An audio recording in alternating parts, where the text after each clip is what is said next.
Charter Local Edition. I'm Brad Pomerance. We are coming to you from the National Association of Counties Convention in Long Beach. It is my supreme pleasure and honor to introduce you to the incoming president of NACo. His name is Bryan Desloge. He comes to us from Leon County in Florida, which is where the state capital is, Tallahassee. And sir, I congratulate you on becoming president. I must ask, I'm sure you're busy in Tallahassee. Roller skates I'm sure you're busy in Leon. Why have you chosen to get involved in NACo and take such a large leadership role? So I was president of our state association 3 or 4 years ago. Of counties? In Florida. And it's a very similar operation on a much larger scale. You know, we advocate, we educate, we share best practices. Right. And it's being a local elected official is a very complicated job, way more complicated than I would have given it credit for before. And I stumbled into our state association office and said, I don't get it. I'm not sure I understand all the moving parts. I appreciate you saying that I don't get it, because the reality is how much, like, especially in a county, you're dealing with health, criminal justice, water, bridges, transportation. You can't get everything. Land use, growth management, it goes on and on. And so there's some strength among your peer group. And so the state association and NACo operate on very similar principles, which is how do you share best practices? I mean, in the private sector where I spent most of my life, if we figured out how to break the code, we didn't share it. That was our competitive edge. But now in the public sector, we need to do a better job, but that's really one of the bigger things that we do as an organization. So as you enter the presidency, what do you hope to see during your tenure? I mean, this is quite a position. It's a good question. So normally every president has the ability to start an initiative.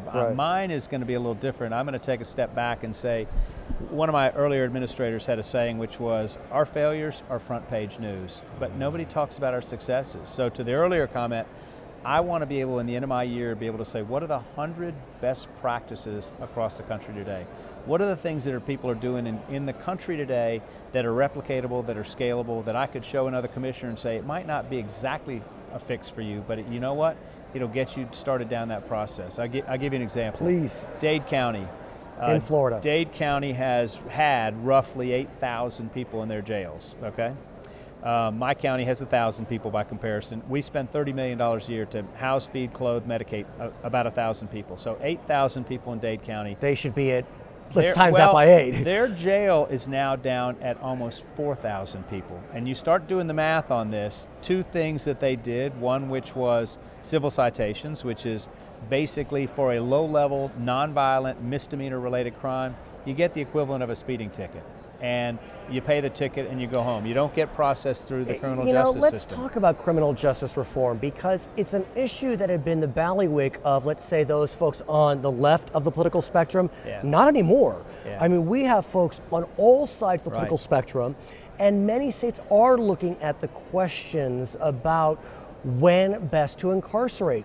You may know in the state of California, the state was forced to look at that question because the U.S. Supreme Court said its jails were unconstitutionally overcrowded. And they've done a great job in California of lowering the number of people. One thing most people don't know is nationally, there are about roughly 2 million people in state and federal prisons. By comparison, there are about 12 million people in county jails. So we have the overwhelming majority of people that are incarcerated. And there are more people in county jails today that are poor, minority, cannot make bail, than there are in the entire federal and state systems.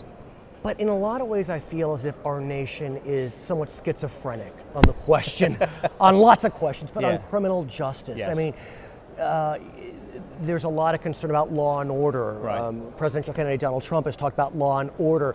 So on the one hand, we want safe streets, but on the other end, we appreciate that lock them up, throw away the key may not be working. The get tough on crime mantra, which is what everybody ran on for so long, which is still valid. And if you are a rapist or a murderer or you have open assault charges, those are all violent crimes that absolutely need to be punished. But if you're a college kid and you've got a joint of pot in your pocket and your state doesn't recognize it as being legal yet, should you go to jail and get a criminal record?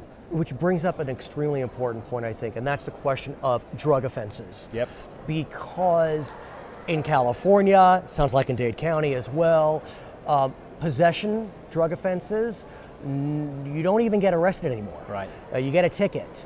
Now, in the past, those may have been wobblers, Yeah. misdemeanor to felony, and so a lot of prosecutors would put these folks into drug court. They would go into rehabilitation programs.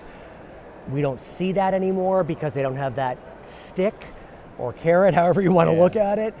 And so, again, it's a push-pull. And there's a piece that people don't hear about, which is the social impact too, which is, you know, the guy runs a $1 toll, gets a $25 fine, happens all the time. Then he gets stopped for rolling through a stop sign, and they said, you got a $25 fine, so you know what, we're going to suspend your license. Then he can't go to work. And then you can't go to work. So then he's driving on a suspended license, and they say, we're throwing you in jail. All right, now the guy loses his job, cannot pay his child support, cycles through kind of his employment capacity goes down the drain, and all effectively over the beginnings of a toll. And that kind of thing needs to be changed. How we change that, there's a lot of different versions of it, but incarcerating low-level, non-violent, you know, generally people that are productive citizens is not a winner. How do we, though, address those folks that are facing addiction, and so they may get a ticket because they have cocaine on them or methamphetamine. They're not going to jail, so they still want their fix, and then maybe they engage in a robbery to get some money. So that one of the angles is, if you take Dade County as an example, one of the caveats that was put in place, from my understanding, when they said we're going to start reducing the number of people in our jails, so there's going to be a big savings. We want to take that money and put it into programs that will continue the process so we don't end up just shifting it from one area to another. So they took that money and effectively, and I think, put it into rehab programs, diversion programs, areas that were similar, related, that over a long period of time would drive that down. So how are the residents of Florida responding? A different state than California, for example, which tends to trend on the bluer side, whereas Florida, I mean, different pockets are bright blue, bright purple, and bright red. And so this question of criminal justice reform probably plays differently in different places. It depends, but what you pointed out earlier, which is the right has started to realize there's a huge fiscal impact. They might not buy into the social side of it, but when I tell people we spend $30 million a year for 1,000 inmates. In Tallahassee. Yes, and that's a real number. People start to get concerned and say, okay, now you're talking my language. So.